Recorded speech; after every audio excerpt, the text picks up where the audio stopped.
इसलिए सभी संतों को देखा जाता है कि सभी भगवान के प्रचार ही करते हैं। सभी संत भगवान के नाम का प्रचार, भक्ति का प्रचार करते हैं। सभी भगवान से जोड़ने का कार्य करते हैं। पर सबसे विशेष जो भगवान के सबसे प्रिय होते हैं वो अपने मान के लिए, अपने पीछे कि हमारे पीछे लोग घूमे, ऐसा उनके अंदर भाव नहीं होता है। संसार से निरासक्त होते हैं, संसार से उनको दूरी होता है, उनको किंचित मात्र भी मान नहीं रहता है, मान पाने की इच्छा। बाहर से देखा जाएगा कि उनको मान मिल रहा है, सम्मान, पर मान पाने की चाह किंचित मात्र भी उनके अंदर नहीं होती है। सबसे पहला लक्षण है ये। दूसरा लक्षण है उनके पास जाने मात्र से हमें शीतलता प्रदान होने लगेगी, हमारे अंदर के सभी प्रकार के विकार छूटने लगेंगे।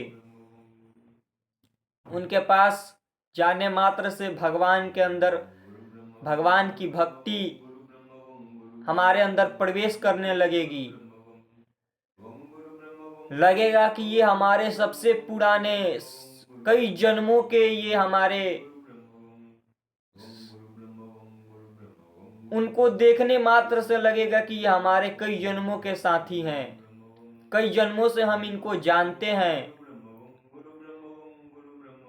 उनकी वाणी को सुनने से लगेगा कि ये हमारे सबसे नजदीक हैं।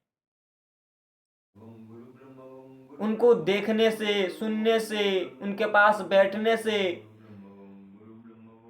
एक अपनापन हो जाएगा। लगेगा कि ये मेरे सबसे प्रिय हैं, सबसे मेरे नजदीकी हैं। आकर्षण होता है, जो भगवान के सबसे नजदीक होते हैं उनमें आकर्षण होता है, अपनापन का। सारे हमारे हैं, हम इनके हैं, आकर्षण होता है। जैसे जगत में कोई देखो अपनापन के लिए किसी को कितना दुलार करता है कि मेरा ये अपना अपना है, इस पे हम हक जताते हैं क्योंकि अपनापन है। इस ऐसे ही संतों में अपनापन होता है। संतों को देखने से, संतों को सुनने से तो लगता है कि ये हमारे सबसे प्रिय हैं, इनकी वाणी को हम सुनते रहें, इनको देखते रहें, ऐसा आकर्षण होता है। तीसरा लक्षण है कि उनके वाणी को हम अपने जीवन में, वो बोलते हैं जो हमारे जीवन में घटित होता है। हमारा जीवन वैसा ही होता है जैसे उनकी वाणी होती है। हमारे जीवन वैसा ही जैसे जैसे हमारे जीवन में कमियां होती है, गलतियां होती है, वो संत जो वाणी बोलते हैं उस वाणी में सारे हमारे प्रश्नों का उत्तर छुपा होता है। तो ये होता है लक्षण जो भगवान के सबसे नजदीक होते हैं। वो केवल अपने मान के लिए नहीं, जगत के लिए कार्य करते हैं। सभी का मंगल कैसे हो, सभी भगवान से कैसे जुड़े, उनके अंदर ये भाव होता है। अपनापन नहीं होता है, कोई भी किंचित मात्र भी स्वार्थ नहीं होता है। अब हम संसार से आए हैं तो उनको देखते हैं तो लगता है कई प्रकार के, पर उनको पहचाना नहीं जा सकता, उनको जाना नहीं जा सकता। जाना तभी जा सकता है या तो वो खुद बोलते हैं उससे पकड़ा जा सकता है या भगवान ही बता दें। दूसरा कोई भी मार्ग नहीं है कि उनको हम जान सकें। और ऐसे संतों को जो दोष दृष्टि करते हैं, उनके प्रति ऐसे भाव रखते हैं, उनका सुकृत बहुत जल्दी नष्ट हो जाता है, क्योंकि वो ऐसे ऐसे अपने आप को छुपाने के लिए लीला करते हैं। कई ऐसे संत हैं जिनको देखोगे पता भी नहीं लगेगा कि ये कहाँ हैं, छुपाने के लिए आपके आसपास ही वो होंगे, पता भी नहीं चलेगा। इसलिए सांसारिक जीव जो होते हैं, हम लोग जो होते हैं, वो उनको पहचान नहीं पाएंगे और उनके ऊपर कई प्रकार के दोष दर्शन तो ऐसे जल्दी सर्वनाश हो जाता है। जो ऐसे करते हैं उनको पहचान नहीं पाते, उनको जान नहीं पाते, अपनी बुद्धि से था लगाते हैं उनको। अपनी बुद्धि, ये छोटी बुद्धि से हम था लगाते हैं कि कौन संत कहाँ है। आप अपने को था नहीं लगा पाते, संत को कैसे था लगाओगे? कैसे जान पाओगे संतों को? और जो संतों के प्रति गलत भाव, दोष दृष्टि रखते हैं उनके प्रति, तो उनका सुकृत और पुण्य बहुत जल्दी भस्म हो जाता है। वो अहम के भाव में जीव जान नहीं पाता है, अहंकार के भाव में उनको समझ नहीं पाता है, और उनके प्रति गलत गलत भाव, गलत गलत उनके प्रति अपने आप को अहंकार में दिखाना चाहता है, हम बहुत बड़े हैं। देखो ऐसे संतों के प्रति उल्लंघना उठती है तो ऐसे जीवों का बहुत जल्दी नाश हो जाता है, बहुत जल्दी। ये दारू पीने वाले, मांस खाने वाले, मदिरा पीने वाले, ये संतों के प्रति गलत जो भाव उत्पन्न करते हैं, इनकी बुद्धि वैसे ही सर्वनाश कर देते हैं भगवान। इसलिए संतों को कभी भी पहचाना नहीं जा सकता। किसी भी संत के प्रति दोष दर्शन हो जाए तो समझ लेना आपके भक्ति में बाधा पड़ जाएगा, आपके सुकृत नष्ट हो जाएंगे। संतों के प्रति दोष दर्शन ना हो। संतों के पास जा रहे हैं तो बहुत सतर्कता से जाएं। धाम में जा रहे हैं, बहुत सतर्कता से जाएं। कोई भी धाम अपराध ना हो, कोई भी संत अपराध ना हो।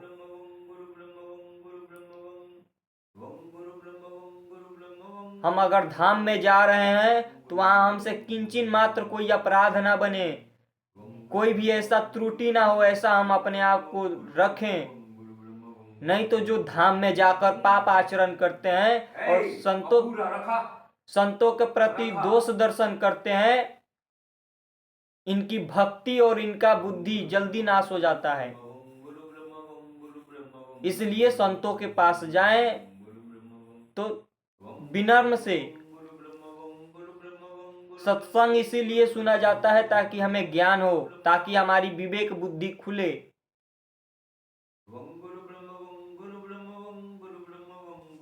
भगवान प्रेरित करते हैं बताने के लिए, इसलिए कभी भी धाम और संतों के प्रति दोष दर्शन। बहुत से ऐसे जीव हैं, देखो बहुत से ऐसे जीव हैं जो वृंदावन धाम को केवल सुन पाते हैं, देख पाते हैं, जा नहीं पाते हैं। क्यों? क्योंकि भगवान की कृपा उन पर नहीं होती है। सभी पर होती है, पर भगवान देखते हैं कौन जीव कितना संतों के प्रति, धाम के प्रति श्रद्धा रखता है। जहां संतों के प्रति किसी के अंदर दोष दृष्टि, दोष भाव होता है, उसके अंदर तो भगवान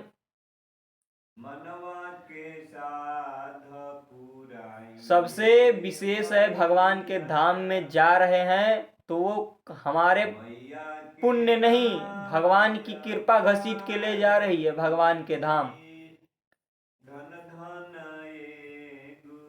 मथुरा, अयोध्या, वृंदावन, काशी, ये कोई अपने मर्जी से नहीं जाता है वहां, ये समझ लो। और मर्जी से भी जा रहा है तो भाव जो है, किस भाव से? कोई घूमने जाता है, कोई मनोरंजन करने जाता है, कोई धाम के भाव से जाता है। ये हमारे भगवान का धाम है, ये हमारे भगवान के निज जन धाम है। हमें यहाँ जाना है, हमें यहाँ रहना है, ये हमारे अपनापन है। ऐसा उत्पन्न होता है भगवान के, ये भक्तों का संग होता है। धाम का प्रचार करना, धाम के प्रति आकर्षण करना जीवों को।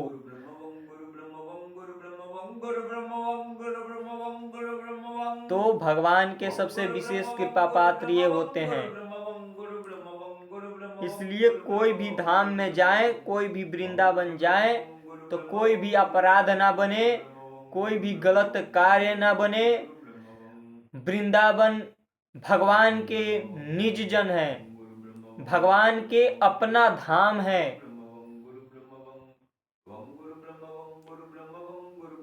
भगवान के सबसे प्रिय, भगवान हर समय वृंदावन जो है वहां देखोगे, जाने मात्र से आपके अंदर भगवान और भक्ति के प्रति झुकाव हो जाएगा। वृंदावन धाम ऐसा है। वृंदावन में जाने मात्र से, वृंदावन का दर्शन करने मात्र से, वृंदावन को सुनने मात्र से जीवों के अंदर भगवान की भक्ति उत्पन्न हो जाती है। इसलिए कभी भी वृंदावन जाएं, भगवान के धाम में जा रहे हैं, तो कोई भी भक्त के प्रति अपराध ना हो, संतों के प्रति अपराध ना हो। सब संतों का भगवान का रूप मानकर उनकी सेवा करें, तो हमें भगवान की कृपा प्राप्त हो जाएगी। ऐसे जो करेंगे उनको भगवान की कृपा बहुत जल्दी प्राप्त होगी। संतों की सेवा करना, मन वचन कर्म से उनके प्रति कोई अपराध ना बनना, अपने से जितना बन सके हम उनकी सेवा करें, धाम की परिक्रमा करें, वहां का रज को अपने शरीर में लगाएं। एक कण भी अगर वृंदावन धाम का रज मुख में, शरीर में चला जाता है, तो जीव का अनंत जन्म का पाप नष्ट हो जाता है, धाम की कृपा हो जाती है वृंदावन का रज लगाने से। तो ये उत्पन्न होता है। हम वृंदावन को देखो, वृंदावन जो सुनने से ही महामहिमा लगता है, सोचो वो वृंदावन कैसा होगा, वो वृंदावन की छवि कैसी होगी।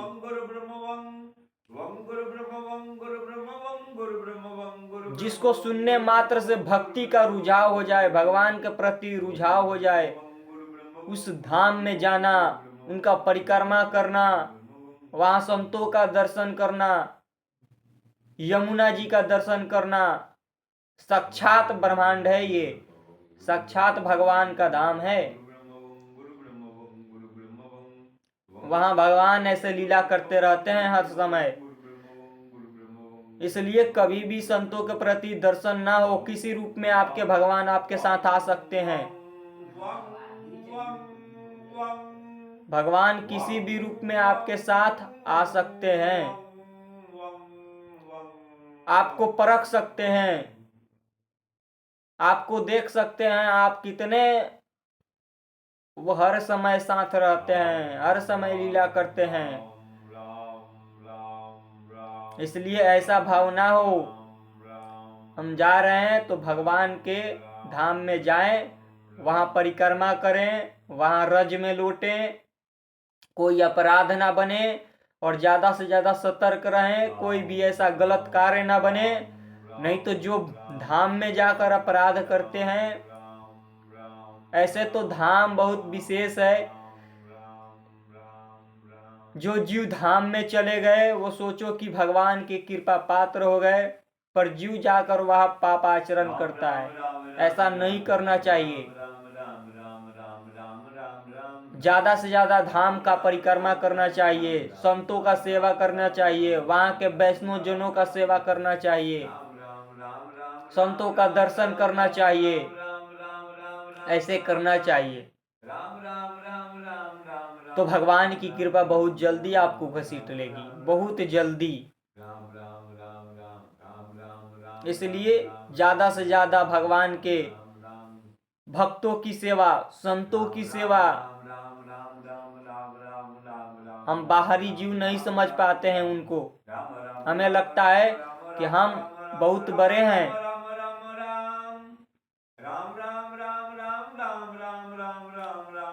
इसलिए दोष दृष्टि करना, संतों के प्रति ऐसा भाव लाना, ये भक्ति से दूरी हो सकती है, भगवान से दूरी हो सकता है। सत्संग सुनना ये भगवान की बहुत विशेष कृपा है। सत्संग मिलना, संतों का संग मिलना, भगवान के भक्तों का संग मिलना। अनंत जन्म का जब पुण्य उदित होता है तो संतों का संग मिलता है।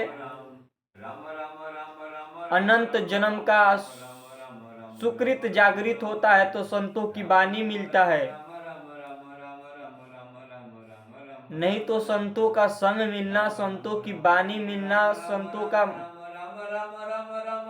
नजदीक प्राप्त होना बहुत ही विशेष, बहुत ही कठिन है, बहुत ही दुर्लभ है। इसलिए बहिर्मुख जीव ये नहीं जान पाते, ये संतों में दोष दर्शन करते हैं। अहंकार में ये जीव जान नहीं पाते उनको, अहंकार में ये दोष दर्शन करते हैं, अपने पाप आचरण के द्वारा उनको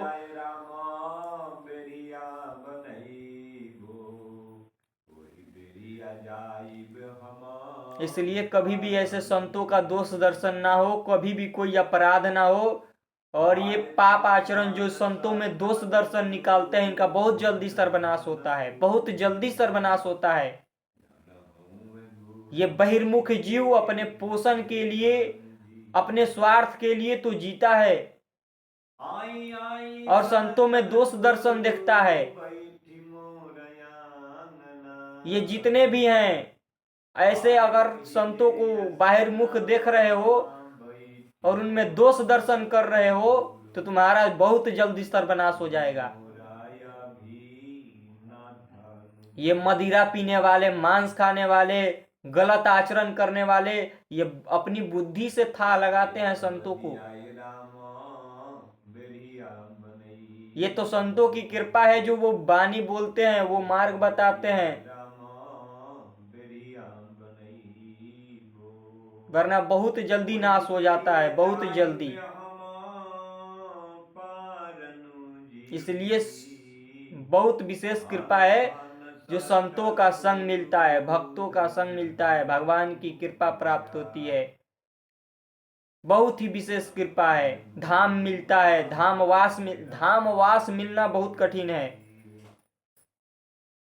जब तक हृदय पवित्र नहीं होता है, मन पवित्र नहीं होता है, धाम में वास नहीं करना चाहिए। वहां अपराध बनेगा और जल्दी ज्यादा आपका सुकृत नष्ट हो जाएगा। इसलिए धाम में जा रहे हैं तो वहां कोई भी अपराध ना बने।